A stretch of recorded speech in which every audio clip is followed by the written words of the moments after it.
Hello everyone, Jen here. I've just finished the first video on how to write our essay, and we got up to one of the elements in the criteria that I thought I would assist you with.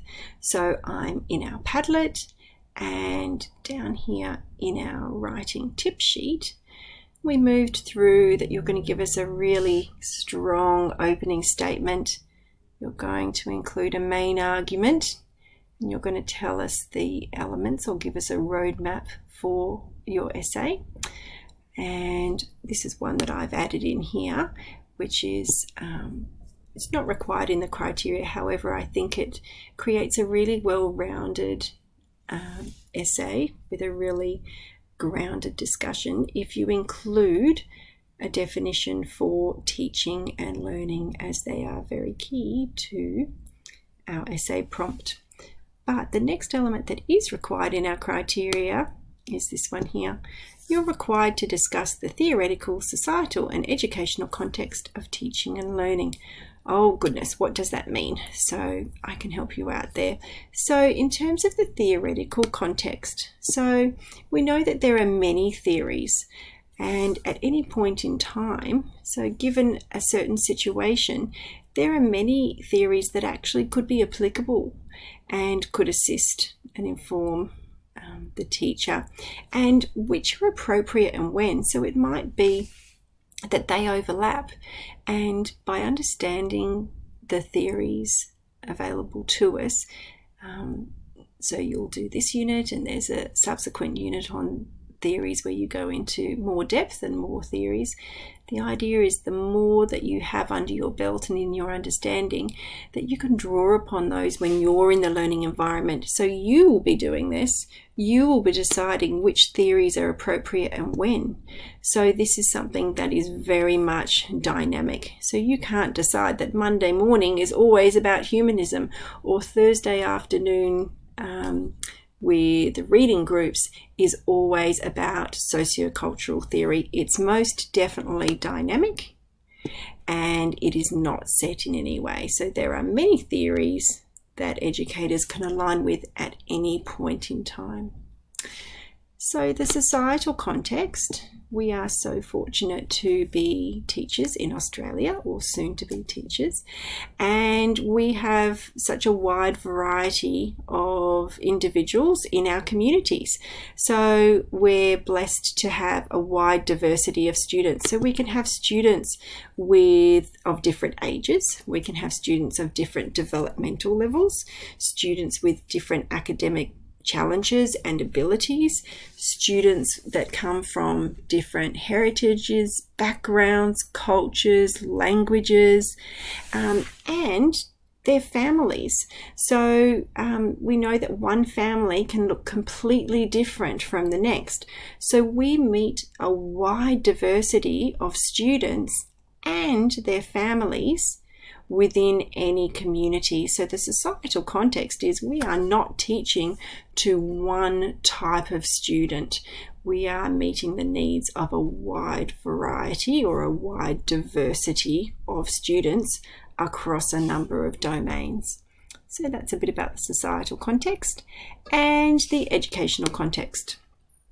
So in Australia, the typical learning environment would be a class or a group with a teacher.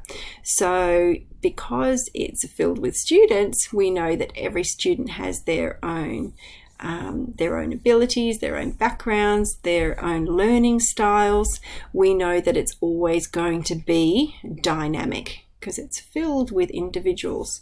So the learning environment includes peers and it is dynamic.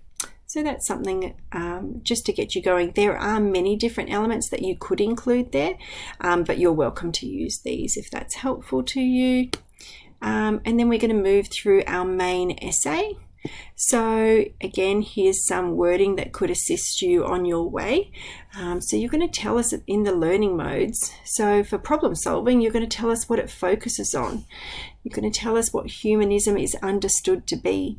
You could tell us what each theory promotes. So for the theory that you are covering, what does it promote in students? Does it promote engagement? Does it promote communication? Does it promote interaction?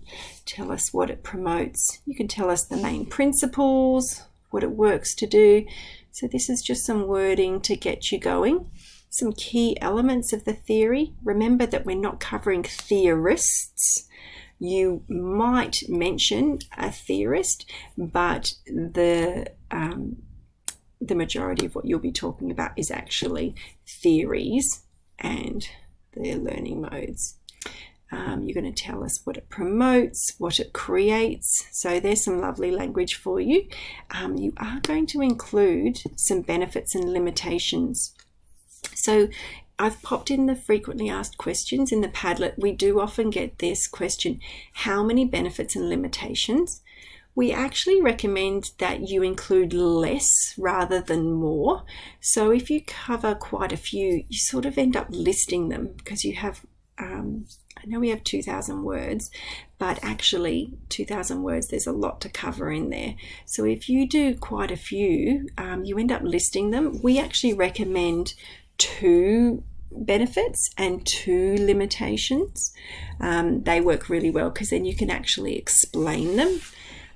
So that really works for your discussion. You're going to link it to the learning environment. You're going to tell us what it actually looks like. So give an example of how this could look in the learning environment, and your texts will help you with that. You're going to finish with a general discussion on theory. So this one, you're going to tell us, for example, we've got here, what do theories assist educators to do? What do they support them to make informed choices on?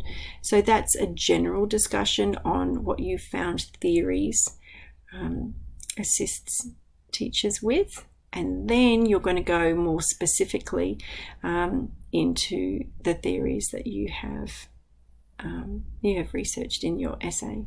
So you're going to tie up all of your main arguments, or your main points, I should say, and return to the essay prompt, your argument, and you're going to discuss some of the overall strengths and limitations of using theories in teaching and learning.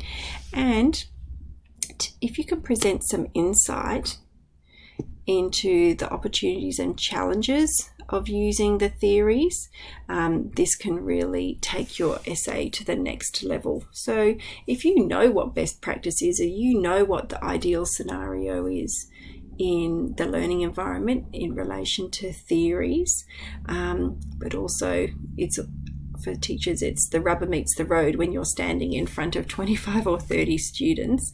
So you can actually demonstrate some insight on any challenges of using theories in teaching and learning. Okay, so all of this will be based very, very heavily on your research. You are going to begin with research, and we highly recommend, and it's also in our assignment details, that you begin with our unit, our main text and our unit readings. They will help you. Please do begin there and do include them in your essay. From there, you will conduct your wider research. And so when you do that, you'll be accessing the Swinburne Library or Google Scholar, or however you like to complete your research. We've got some help to reference our main text here. If you'd like to use some of the information in page 4.5, that would help you there. And just going to come down here. So this is one of the pitfalls that sometimes students fall into. They have a look at the assignment prompt and they run with it, and we end up with an essay on theorists. It is not an essay about theorists. This is an essay about learning modes and theories and how they inform the work of teachers.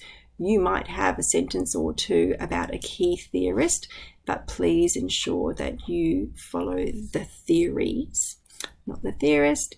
And headings and subheadings. So this is key.